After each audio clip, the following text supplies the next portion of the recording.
கொலோசியர் 3ஆம் அதிகாரம். நீங்கள் கிறிஸ்துவுடன் கூட எழுந்ததுண்டானால் கிறிஸ்து தேவனுடைய வலது பாரிசத்தில் வீற்றிருக்கும் இடத்திலுள்ள மேலானவைகளை தேடுங்கள், பூமியில் உள்ளவைகளை அல்ல, மேலானவைகளையே நாடுங்கள். ஏனென்றால் நீங்கள் மரித்தீர்கள், உங்கள் ஜீவன் கிறிஸ்துவுடனே தேவனுக்குள் மறைந்திருக்கிறது.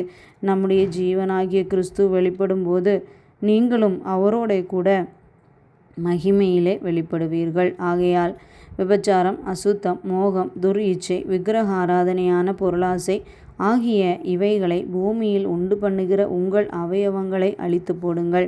இவைகளின் பொருட்டே கீழ்ப்படியாமையின் பிள்ளைகள் மேல் தேவ கோபாக்கினை வரும். நீங்களும் முற்காலத்தில் அவர்களுக்குள்ளே சஞ்சரித்த போது அவைகளை செய்து கொண்டு வந்தீர்கள். இப்பொழுதோ கோபமும் மூர்க்கமும் பொறாமையும் உங்கள் வாயில் பிறக்கலாகாத தூஷணமும் வம்பு வார்த்தைகளுமாகிய இவைகளை எல்லாம் விட்டு விடுங்கள். ஒருவருக்கொருவர் பொய் சொல்லாதிருங்கள். பழைய மனுஷனையும் அவன் செய்கைகளையும் களைந்து போட்டு தன்னை சிருஷ்டித்தவருடைய சாயலுக்கு ஒப்பாய் பூரண அறிவடையும்படி புதிதாக்கப்பட்ட புதிய மனுஷனை தரித்து கொண்டிருக்கிறீர்களே. அதிலே கிரேக்கன் என்றும் யூதன் என்றும் இல்லை, விருத்த சேதனம் உள்ளவன் என்றும் விருத்த சேதனம் இல்லாதவன் என்றும் இல்லை, புறஜாதியான் என்றும் புற தேசத்தான் என்றும் இல்லை, அடிமை என்றும் சுயாதீனன் என்றும் இல்லை, கிறிஸ்துவே எல்லாரிலும் எல்லாமுமாயிருக்கிறார். ஆகையால் நீங்கள் தேவனால் தெரிந்து கொள்ளப்பட்ட பரிசுத்தரும் பிரியருமாய் உருக்கமான இரக்கத்தையும் தயவையும் மனத்தாழ்மையையும் சாந்தத்தையும் நீடிய பொறுமையையும் தரித்து கொண்டு ஒருவரை ஒருவர் தாங்கி ஒருவர் பேரில் ஒருவருக்கு குறைபாடு உண்டானால் கிறிஸ்து உங்களுக்கு மன்னித்தது போல ஒருவருக்கொருவர் மன்னியுங்கள்.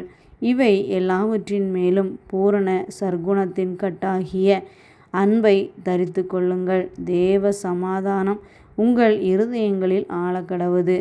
இதற்கென்றே நீங்கள் ஒரே சரீரமாக அழைக்கப்பட்டீர்கள். நன்றி அறிதல் உள்ளவர்களுமாயிருங்கள். கிறிஸ்துவின் வசனம் உங்களுக்குள்ளே சகல ஞானத்தோடும் பரிபூர்ணமாக வாசமாயிருப்பதாக. சங்கீதங்களினாலும் கீர்த்தனைகளினாலும் ஞான பாட்டுகளினாலும் ஒருவருக்கொருவர் போதித்து புத்தி சொல்லிக்கொண்டு உங்கள் இருதயத்திலே கர்த்தரை பக்தியுடன் பாடி வார்த்தையினாலாவது கிரியையினாலாவது நீங்கள் எதை செய்தாலும் அதையெல்லாம் கர்த்தராகிய இயேசுவின் நாமத்தினாலே செய்து அவர் முன்னிலையாக பிதாவாகிய தேவனை ஸ்தோத்தரியுங்கள். மனைவிகளே, கர்த்தருக்கு ஏற்கும்படி உங்கள் புருஷருக்கு கீழ்ப்படியுங்கள். புருஷர்களே, உங்கள் மனைவிகளில் அன்பு கூறுங்கள், அவர்கள் மேல் கசந்து கொள்ளாதிருங்கள். பிள்ளைகளே, உங்கள் பெற்றோருக்கு எல்லா காரியத்திலேயும் கீழ்ப்படியுங்கள், இது கர்த்தருக்கு பிரியமானது. பிதாக்களே, உங்கள் பிள்ளைகள் திடனற்று போகாதபடி அவர்களுக்கு கோபம் மூட்டாதிருங்கள். வேலைக்காரரே, சரீரத்தின்படி உங்கள் எஜமான்களாயிருக்கிறவர்களுக்கு எல்லா காரியத்திலேயும் கீழ்ப்படிந்து நீங்கள் மனுஷருக்கு பிரியமாயிருக்க விரும்புகிறவர்களாக பார்வைக்கு ஊழியம் செய்யாமல் தேவனுக்கு பயப்படுகிறவர்களாக கபடமில்லாத இருதயத்தோடே ஊழியம் செய்யுங்கள்.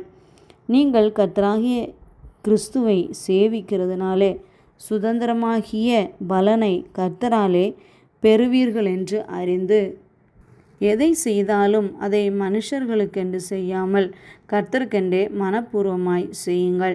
அநியாயம் செய்கிறவன் தான் செய்த அநியாயத்திற்கு ஏற்ற பலனை அடைவான். பட்சபாதமே இல்லை.